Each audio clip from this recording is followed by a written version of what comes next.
চললাম বন্ধুরা আমি গেও গ্রামের মেয়ে আমার পছন্দের শহর ব্যাঙ্গালোরে। হরে কৃষ্ণ বন্ধুরা, শুভ সকাল। আমি নদিয়া জেলার পাপিয়া। আমার এই ব্লগ চ্যানেলে সকল বন্ধুদের জানাই অনেক অনেক স্বাগত, অনেক অনেক ভালোবাসা। তোমরা সবাই কেমন আছো?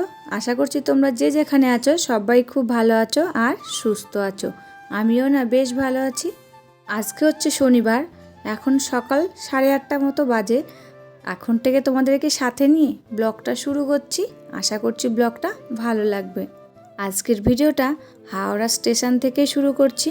তবে যাই হোক বন্ধুরা, ভিডিওটা স্কিপ না করে সম্পূর্ণ ভিডিওটা দেখার অনুরোধ থাকলো। তবে যাই হোক বন্ধুরা, কালকের ভিডিওটা যেখানে শেষ করেছি আজকের ভিডিওটা সেখান থেকেই শুরু করলাম।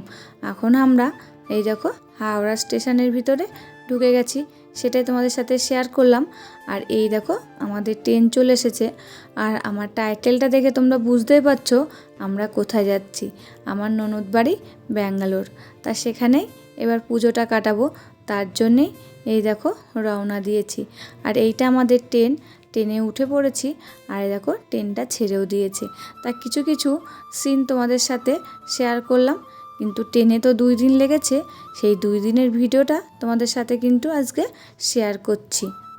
আর প্রিয় বন্ধুদের কাছে ছোট্ট একটা রিকোয়েস্ট করি, যেহেতু আমি ব্যাঙ্গালোরে চলে এসেছি আর এই দেখো ননদ বাড়ির বসেই কিন্তু সাউন্ডটা দিচ্ছি ভিডিওর, তা আশেপাশে অনেক গাড়ি যাচ্ছে। আর এখানকার বাড়িঘরগুলো সব পাশে পাশে, তা অনেক বাচ্চা রয়েছে, ওরা কিন্তু একটু চিল্লামিল্লি করছে আর গাড়ির আওয়াজগুলো কিন্তু আসতে পারে। তোমরা প্লিজ একটু মানিয়ে নিও।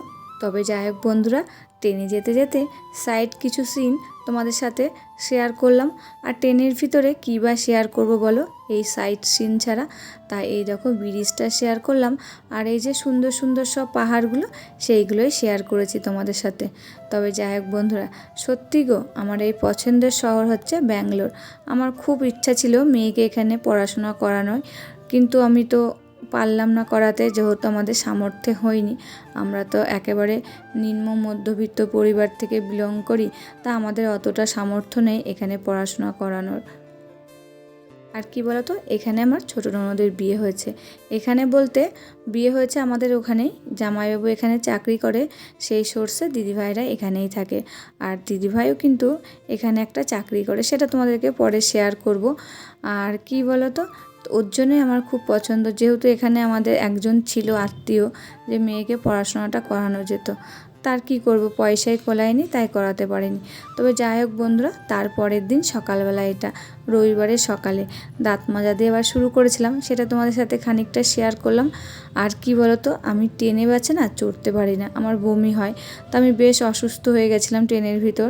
এই 2 দিন আমি কিচ্ছু খাইনি গো, আর শুধু বমি, একটু জল খেয়েছি, জলটুকু বমি হয়েছে। তা আমাকে এখন জোর করে তুলে নিয়ে এসেছে দাঁত মাজানোর জন্যে। তা ভাবলাম দাঁত যখন মাজছি আমার বন্ধুদের সাথে একটু শেয়ার করি। যখন আমি ট্রেন থেকে নামবো তখন দেখবে আমার মুখের অবস্থা, মনে হচ্ছে আমি যেন একটা রুগী আসছি এখানে ডাক্তার দেখাতে, সেই রকম। দিদিভাই তো আমাকে দেখে অবাক, বলে কি মনে হচ্ছে একটা রুগী আসছে হেঁটে ওদিক থেকে, মানে এতটাই শরীরটা খারাপ হয়ে গেছিলো। তবে যাই হোক বন্ধুরা, ট্রেনের মধ্যে তো সেরকম ভিডিও করতে পারিনি, তাই এই দেখো কিছু সাইড সিনই তোমাদের সাথে শেয়ার করেছি। বন্ধুরা, তোমরা যদি ব্যাঙ্গালোরের পুজো দেখতে চাও তাহলে কিন্তু আমাকে কমেন্ট করে জানিও, তাহলে সেই সকল ভিডিও আমি তোমাদের সাথে শেয়ার করব। এবার পুজোটা তো আমরা ব্যাঙ্গালোরেই কাটাবো। কী বলো তো, ওখানকার পুজো তো আমরা দেখে থাকি, তা ভাবলাম এবার ব্যাঙ্গালোরের পুজোটাই দেখি। ব্যাঙ্গালোরে বাঙালিরা কেমন পুজো করে এখানে। আর বাঙালিদের তো সব থেকে শ্রেষ্ঠ উৎসব হচ্ছে দুর্গা পুজো। তাই এখানে যেসব বাঙালিরা থাকে তারাও কিন্তু দুর্গা পুজো করে। তা দেখা যাক কেমন পুজো করে। তাহলে তোমরা যদি দেখতে যাও, সত্যি তোমরা একটা কমেন্ট করে জানিও, তাহলে আমি কিন্তু তোমাদের সাথে পুজোর ভিডিওগুলো শেয়ার করব। তবে যাই হোক বন্ধুরা, দেখো আমরা যে স্টেশনে নামবো সেই স্টেশনে চলে এসেছে ট্রেনটা। তা দুষ্টুর বাবা এদিক ওদিক করে পুরো ট্রেনটা দেখানোর চেষ্টা করছে, একবার এই গেটে যাচ্ছে একবার ওই গেটে যাচ্ছে, যে ট্রেনটা কত বড়, মানে দেখতে কত সুন্দর লাগছে সেটা দেখানোর জন্যে। তা যাই হোক লাস্ট পয়েন্টেও পেরেছে দেখাতে তোমাদেরকে। দেখো ট্রেনটা মানে যখন যাচ্ছে দেখতে কি সুন্দর লাগছে না বলো। তবে যাই হোক বন্ধুরা, তারপরে বাড়ি চলে এসেছি, মানে দিদিভাইদের বাড়ি চলে আসার পর আমি কিন্তু আর কোনো ভিডিও করতে পারিনি। ওই যে বললাম খুবই অসুস্থ হয়ে গেছিলাম, মানে কয়েকদিন বমি করে করে। তা হচ্ছে বাড়ি এসে একেবারেই স্নান টান করে আমি কিছু না খেয়ে শুয়ে পড়েছিলাম, তার জন্য আর কোনো ভিডিও করিনি। কিন্তু পরের দিন আবার ভিডিও করা শুরু করেছি। এই ভিডিওটা প্রায় 3 দিনের ভিডিও করেছি, তারপরে তোমাদের সাথে শেয়ার করছি। এই যে এখন আমরা দিদিভাইদের বাড়ি যাওয়ার জন্যে ওলা ধরে নিয়েছি, আর দিদিভাইয়ের ছেলে এসেছিলো আমাদেরকে বাড়ি চলে এসে আর কোনো তো ভিডিও করিনি, বললাম না। তারপরের দিন সকালবেলায় এই যে ঘুম থেকে উঠছি, তখন থেকে কিছুটা ভিডিও করেছি। তাই দেখো ঘুম থেকে উঠে আমি যেসব নিয়মগুলো করি সেগুলো করেই কিন্তু খাটের থেকে নামলাম। তারপরে দিদিভাই ঠাকুর ঘরে প্রণামটা সেরে নিলাম। যেহেতু আমি বাড়িতেও তো আমার ঠাকুর ঘরকে প্রণাম করি, মানে ঠাকুর ঘর খুলে ঠাকুরকে প্রণাম করি, সেটা এখানেও করে নিলাম। সে একই নিয়ম, যেহেতু আমরা বাঙালি, যেখানেই যাই না কেন কিন্তু আমাদের একই নিয়ম আমরা মেনে চলি, ঠিক না বলো? তারপরে দাঁত মাজতে মাজতে এই যে একটু ভাবলাম দিদিভাইদের বাড়ির সামনে দিয়ে হেঁটে বেড়াই। তাই দেখো সিঁড়ি দিয়ে নামছি, আর দুষ্টুর বাবা একটু ভিডিও করে দিচ্ছে আমাকে। ভিডিওটির এই পর্যায়ে এসে আমার প্রিয় বন্ধুদের কাছে ছোট্ট একটা রিকোয়েস্ট করে যাই, ভিডিওটি ভালো লাগলে প্লিজ একটা লাইক করো। তোমাদের একটা লাইকে পরবর্তী ভিডিও বানাতে আমাকে মোটিভেট করে। আর আমার নতুন কোনো বন্ধুরা ভিডিওটি দেখে থাকলে তোমাদের এই ভিডিওটা কোথাও ভালো লাগলে তোমরা কমেন্ট করতে ভুলো না। চাইলে আমার চ্যানেলটাকে সাবস্ক্রাইব করে রাখতে পারো। আর যারা আমার চ্যানেলটাকে সাবস্ক্রাইব করে রেখেছো তাদেরকে অসংখ্য অসংখ্য ধন্যবাদ আর ভালোবাসা।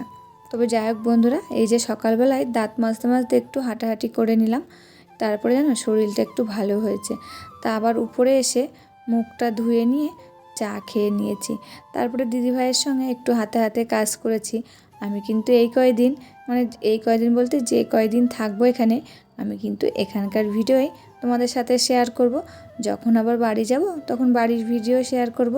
তবে যাই হোক বন্ধুরা, এখানকার যেসব ভিডিওগুলো করব তোমরা কিন্তু আমাকে একটু ভালোবাসা দিও। তবে যাই হোক বন্ধুরা, দেখো তোমাদের সাথে গল্প করতে করতে চা খাওয়া হয়ে গেছে, আর এইদিকে দিদিভাই রান্না বসিয়েছে। তার দিদিভাইয়ের হাতে হাতে আমি একটু জোগাড় দিয়ে দিচ্ছি।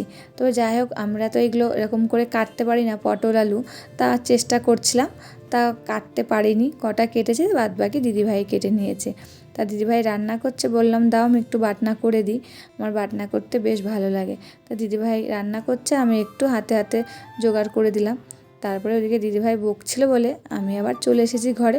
আমি ভাবলাম যে দিদিভাই রান্না করছে যতক্ষণ আমি সব বাসি বিছানাগুলো গুছিয়ে নিই। তা দেখো দিদিভাই দেখো নিচে শুয়েছিল, এটা দিদিভাইয়ের ঘর, এখানেই দিদিভাইয়ের জামাইবাবু শয়। আর উপরে যে ঘরটা আমরা শুয়েছিলাম ওই ঘরটাই দিদিভাইয়ের ছেলে থাকে, মানে আমাদের ভাগ্নে, ওই ঘরটাই আমরা ঘুমিয়েছিলাম। তা দিদিভাইয়ের বিছানাটা গুছিয়ে দিচ্ছি। এবার চলো উপরে যাব।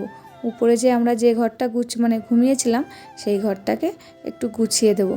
দিদিভাই কিন্তু জানে না আমি এই বাসি বিছানাটা তুলছি, তা আমি লুকিয়ে লুকিয়েই তুলেছি। কি বলো তো, এসেছি ঘুরতে, কেউ কারোর বাড়ি ঘুরতে আসলে কাজ করতে দেয় না, এটা কিন্তু স্বাভাবিক কথা, ঠিক না বলো? তা নিজের একটা বিবেক নেই যে আমি থাকবো এখানে, সেই জায়গাটাকে আমাকে একটু সেই জায়গায় থাকবো, সেই জায়গায় কাজগুলো একটু না করলে কেমন লাগে না বলো? তবে যাই হোক বন্ধুরা, দেখো উপরে চলে এসেছি। এসে এই বিছানাটায় আমরা ঘুমিয়েছিলাম, সেই বিছানাটা এখন গুছিয়ে নিচ্ছি। কাজগুলো করতে করতে আমার যে সকল প্রিয় বন্ধুরা আমাকে সুন্দর সুন্দর কমেন্ট করে তাদের নামগুলো নিয়ে নিই। Dipen techs blog, S family, Dolon simple housewife, happy happy মন daily blog, Swapnaka family, Tukun lifestyle daily blog, Rina Chowdhury, Madhushree Manna. সকল বন্ধুদের জানাই অসংখ্য অসংখ্য ধন্যবাদ আর ভালোবাসা এত সুন্দর সুন্দর কমেন্ট করার জন্য। তবে যাই হোক বন্ধুরা, তোমাদের সাথে গল্প করতে করতে দেখো বিছানাটা আমার গোছানো হয়ে গেছে। তারপরে এই যে এখানে পড়ার টেবিলটা রয়েছে সেটাই একটু গুছিয়ে নিচ্ছি। যেহেতু দিদিভাইও একা, দিদিভাইকেই করতে হয় সব কিছু, আর আমি রয়েছি বলে তার জন্য ভাবলাম আমি একটু দিদিভাইয়ের ঘরটা মোছামুছি করে দিই। কী বলো তো, দিদিভাই কিন্তু রান্না করছে নিচে, জানে না আমি যে মোছামুছি করছি, তা বকবে। তা ভাবলাম বকুক, তা আমি কাজগুলো করে নিই। আমরা মেয়েরা এরকমই বলো, যারা হাউসওয়াইফ, যেখানেই যাই আমরা কিন্তু কাজ ছাড়া থাকতে পারি না। সেই কাজগুলো বাড়িতে করি, সেই কাজগুলো কিন্তু যে জায়গায় যাই সেই জায়গায় কিন্তু করি, ঠিক না বলো? মেয়েরা কিন্তু এইরকমই হয়। তবে যাই হোক বন্ধুরা, দেখো এই টেবিলটা আমার গোছানো হয়ে গেল। তারপরে দেখো এই কভারটা মুছে দিচ্ছি, একটু হালকা হালকা ধুলো পড়েছে। তা ভাবলাম আমরাই তো থাকবো, যে কয়দিন থাকবো এই ঘরে বলো, তা ভাবলাম একটু মোছামুছি করে নিই। আর এখানে কী বলো তো, সেরকম নোংরা হয় না, আর যেহেতু রাস্তার দিকে বাড়ি তো একটু খুব ধুলো ওড়ে, তা প্রত্যেক দিনই দিদিভাই মোছে, তা ভাবলাম আমিও মুছে নিই। যেহেতু হালকা পাতলা ধুলো পড়েছে, দিদিভাই তো রান্না করে মুছতে হতো, তাই আমি এই দেখো মুছে নিলাম। তবে যাই হোক বন্ধুরা, আজকের ভিডিওটা আর বেশি বড় করছি না, অনেকটাই বড় হয়ে গেছে। তা আজকের ভিডিওটা এখানেই শেষ করছি। আবার দেখা হবে নতুন একটি ভিডিওর সাথে কাল দুপুর 2:30টার সময়। ততক্ষণে তোমরা ভালো থাকবে, সুস্থ থাকবে আর সাবধানে থাকবে। পরিবারের সকলকে ভালো রাখবে। আর সকল বন্ধুদের জানাই শুভ চতুর্থীর শুভেচ্ছা। সকলে